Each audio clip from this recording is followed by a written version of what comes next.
Education was a hallmark for William Finch's city council run because he was literate. And he was one of the very few slaves that were actually literate, and he understood how far that got him in his life. He wouldn't have been able to be a city council member without being literate.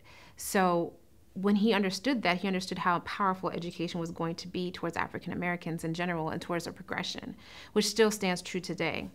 So in order for him to progress, he knew that being able to read was a very, very important factor. And then he understood that for all African Americans, a lot of them had just been newly released as slaves, and most of them couldn't read or write.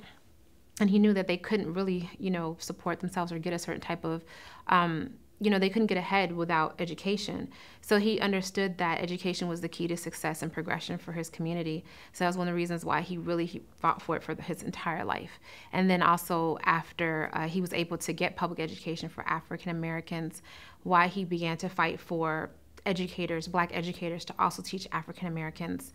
Education is the cornerstone of African American progression in general, and then after that it is economics.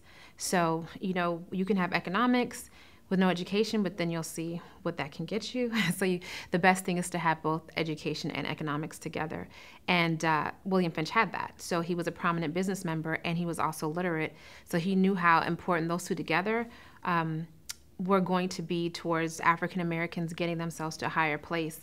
And as we can see, Atlanta is one of those places in the country where that still stands true. And you have a lot of successful African Americans because of that very thought process.